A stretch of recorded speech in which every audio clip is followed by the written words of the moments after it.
L'impact économique de la crise va restreindre les politiques de voyage des entreprises et le revenu disponible des particuliers pour voyager. On peut donc estimer que le retour au niveau de trafic de 2019 prendra entre 3 et 4 ans. Les compagnies aériennes font face aujourd'hui à un arrêt quasi complet de leur activité. Elles anticipent des pertes historiques, mais ce qui compte le plus pour elles en ce moment, c'est leur trésorerie et leur capacité à traverser cette crise. L'impact de la crise doit être différencié suivant le type de compagnie aérienne. Les grandes compagnies nationales seront accompagnées par des mécanismes de leur gouvernement pour traverser la crise. Des prêts, des recapitalisations, voire des nationalisations. Les grandes compagnies low cost sortiront également de cette crise, soit parce qu'elles ont un niveau de cash qui est aujourd'hui important et qui leur permet de traverser la crise, soit parce que leur flotte et leur renommée attirera des investisseurs pour les recapitaliser, soit parce qu'elles représentent des dizaines de milliers d'emplois et que les États ne pourront pas les laisser disparaître. Il reste les compagnies privées de petite taille pour qui cette crise pourrait être fatale, car elles sont trop petites pour représenter un enjeu stratégique. Les compagnies aériennes vont se repositionner et se recentrer sur leurs activités les plus rentables. Elles vont resserrer leur réseau sur les lignes économiquement viables et ajuster leur flotte aux conséquences.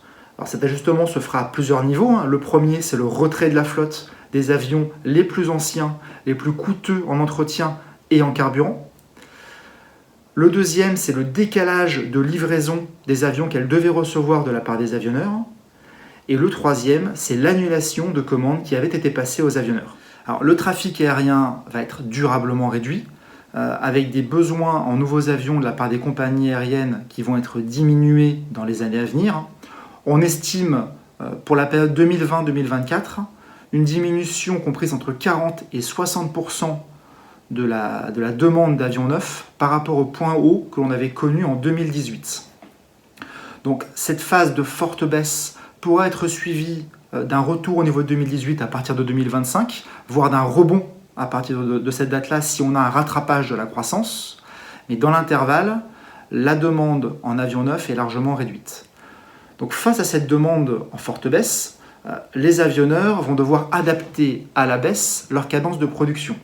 Et pour ce faire, ils vont devoir trouver l'équilibre entre 3 paramètres. Le premier, c'est la demande d'avions, évidemment. Le deuxième, c'est la rentabilité de leur ligne de production. Il faut un niveau d'activité minimal pour que la ligne de production soit rentable.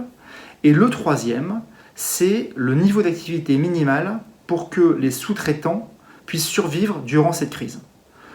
Il est essentiel pour les avionneurs que les sous-traitants puissent survivre à la crise pour les accompagner sur le long terme dans la production d'avions.